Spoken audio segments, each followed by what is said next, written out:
નમસ્તે વિદ્યાર્થી મિત્રો, ધોરણ 6 વિષય હિન્દી આઈડિયલમાંથી આપણે અભ્યાસ કરીશું। તો દરેક વિદ્યાર્થી આઈડિયલ અને સાથે પેન રાખે અને આપણે આઈડિયલમાંથી પેજ નંબર 9 છે ત્યાંથી શરૂઆત કરીશું। આપણે દયાલુ શિકારી ચિત્રપાઠ છે એ પેજ નંબર 9 પ્રશ્ન નંબર 9 ત્યાં સુધી આપણે અભ્યાસ કર્યો। ત્યાર પછી નિબંધ આપવામાં આવેલો છે કે મેરા પ્રિય પ્રાણી, ત્યાંથી શરૂઆત કરીશું। અને વિદ્યાર્થી મિત્રો, આઈડિયલમાં તમારે સારા અક્ષરે લખવાનું છે। મંથલી પરીક્ષામાં આમાંથી પૂછાશે, તો સારા અક્ષર હશે તો તમે સારી રીતે વાંચી શકશો। અને જ્યારે મંથલી પરીક્ષા હશે ત્યારે તમારે આઈડિયલ છે એ શાળામાં જમા કરાવવાની રહેશે। એટલે જેટલું બાકી છે આઈડિયલમાં એ પૂરું કરી લેવાનું છે। તો ચાલો હવે આપણે શરૂઆત કરીએ। તો પેજ નંબર 9 છે એ ખોલીને તૈયાર રાખો। पेज नंबर 9, मेरा प्रिय प्राणी के बारे में 10-12 वाक्य लिखिए। मेरा प्रिय प्राणी खरगोश है। वह सफ़ेद, काले और भूरे रंग में पाया जाता है। इसकी बहुत सी प्रजातियां पाई जाती है। वह एक पालतू जानवर है। खरगोश की आँखें गोल और बड़ी होती है। इसके 4 पैर होते हैं। इसके 2 बड़े दांत बाहर निकले हुए होते हैं और इसके कान भी बहुत बड़े होते हैं। इसके शरीर पर बहुत ही मुलायम बाल होते हैं। एक छोटी पूंछ भी होती है। त्यार पछी पेज नंबर 10। पेज नंबर 10 पर खरगोश की औसतन आयु 10 वर्ष की होती है। ये हर समय उछल कूद करते रहते हैं। ये लगभग 60 किलोमीटर प्रति घंटे की रफ्तार से दौड़ते हैं। इनकी सुनने की शक्ति बहुत अधिक होती है। इनका दिल बहुत तेज़ी से धड़कता है। खरगोश शाकाहारी होते हैं। वह अनाज और फल खाते हैं और खाने में इन्हें सबसे ज़्यादा गाजर पसंद है। इन्हें समूह में रहना बहुत ही पसंद होता है। वह जमीन में बिल बनाकर रहते हैं। खरगोश हर समय चौकन्ने और चुस्त रहते हैं। इन्हें हल्की सी आहट का भी पता लग जाता है। खरगोश एक प्यारा प्राणी है। त्यार पछी आपणे काव्य 2 एक जगत एक लोक कविता है। Page number 11। पेज नंबर 11 काव्य 2 एक जगत एक लोक कविता है। कविता का अर्थ तमने सौप्रथम कवितानो अर्थ आपवामां आवेलो छे। त्यार पछी प्रश्न नंबर 1, निम्नलिखित प्रत्येक प्रश्न के उत्तर के लिए दिए गए विकल्पों में से सही विकल्प चुनकर लिखिए। विकल्प आपवामां आवेला छे। सौ प्रथम शब्द है प्रश्न नंबर 1 पर, प्रकृति लोगों में भेदभाव नहीं करती, इसलिए सबके रक्त का रंग लाल है। सबका शरीर एक जैसी हड्डियों से बना है। वह उसको हवा, पानी और प्रकाश देती है। सबको एक समान भोजन देती है। तो अहीं साचो जवाब शुं आवशे? बी। वह सबको हवा, पानी और प्रकाश देती है, एटले पहेलामां जवाब आवशे बी। त्यार पछी बीजो प्रश्न, हर गाने खाली जगह होने चाहिए। दुख भरे, ममता भरे, हर्ष भरे के दर्द भरे? तो अहीं जवाब शुं आवशे? ममता भरे, एटले बीजामां पण जवाब शुं आवशे? बी। त्यार पछी त्रीजो, हमारा राग कैसा होना चाहिए? सुहाना, ऊंचा, स्वादिष्ट के पवित्र? तो अहीं जवाब आवशे हमारा राग सुहाना। जवाब आवशे ए, एटले त्रीजामां ए। त्यार पछी चौथुं, हमें हिल मिलकर क्रिकेट खेलना चाहिए, प्रार्थना करनी चाहिए, विश्व शांति का झंडा लहराना चाहिए, खाना खाना चाहिए। तो અહીં જવાબ શું આવશે? બી, વિશ્વ શાંતિ का झंडा लहराना चाहिए। એટલે ચોથામાં જવાબ આવશે બી। ત્યાર પછી પ્રશ્ન નંબર 2, रिक्त स्थानों की पूर्ति कीजिए। खाली जगह आपवामां आवेली छे। हम सब खाली जगह की संतान है। तो અહીં જવાબ આવશે ધરતી માતા। પેલી ખાલી જગ્યામાં જવાબ આવશે ધરતી માતા। ત્યાર પછી બીજું, ખાલી જગ્યા है सुख दुख की एक कहानी। तो અહીં જવાબ શું આવશે? जीवन, जीवन है सुख दुख की एक कहानी। त्रीजू, खाली जगह ही हमारा सच्चा धर्म है। तो અહીં જવાબ આવશે मानवता।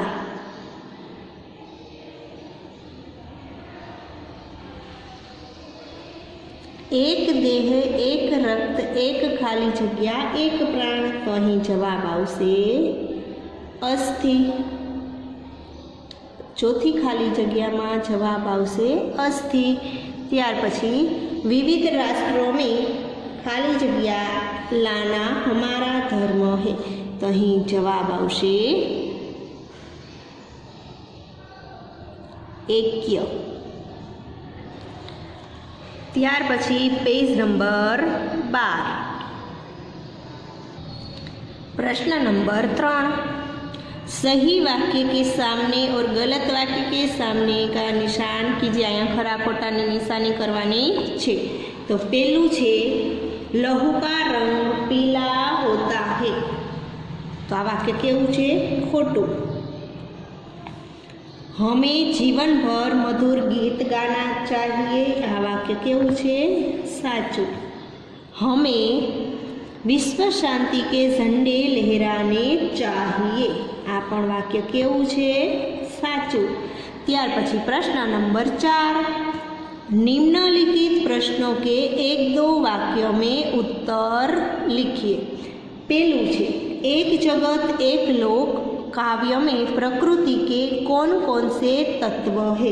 तो आ काव्य में कया कया तत्व छे प्रकृतिना ते अहीं लखवाना छे। तो चंद्र, सारा अक्षरे तमारे लखवानुं छे। चंद्र, सूर्य, भूमि,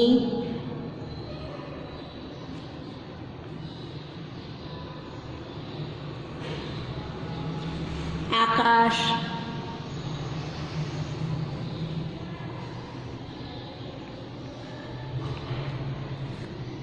हवा,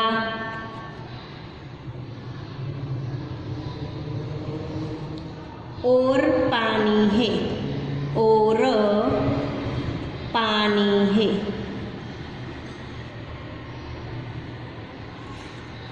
बीजो प्रश्न छे हमारा जीवन किसकी कहानी है। तो અહીં जवाब શું આવશે? हमारा जीवन किसकी कहानी है। तो અહીં जवाब आवशे सुख दुख की। सुख दुख की। टूंकमां जवाब लखवानो एटले तमने जो टूंकमां जवाब लखशो तो अक्षर तमे सारा करी शकशो अने जे जवाब छे ए लखी सकशो व्यवस्थित रीते। एटला माटे कि हमारा जीवन किसकी कहानी है तो कि सुख दुख की।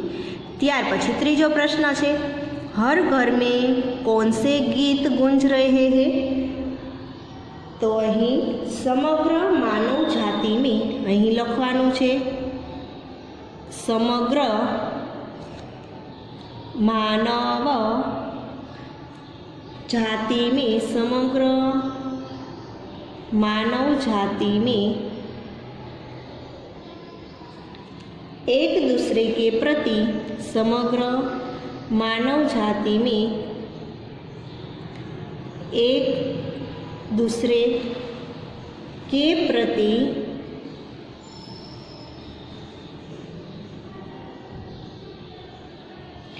प्रेम की भावना, प्रेम की भावना हो, ऐसी आकांक्षा से,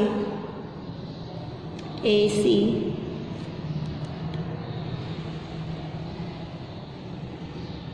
आकांक्षा से भरे हुए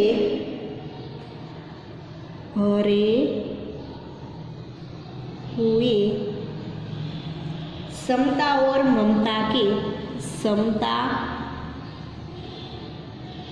और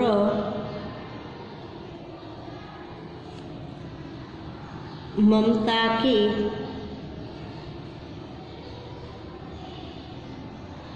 मधुर गीत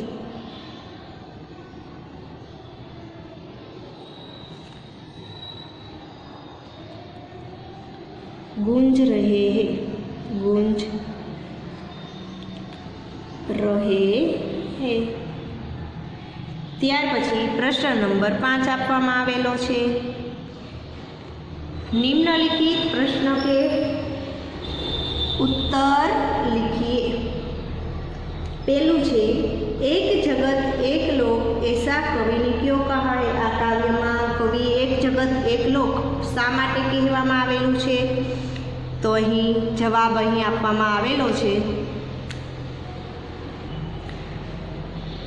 तो अहीं शा माटे एम कहेवामां आवेलुं छे?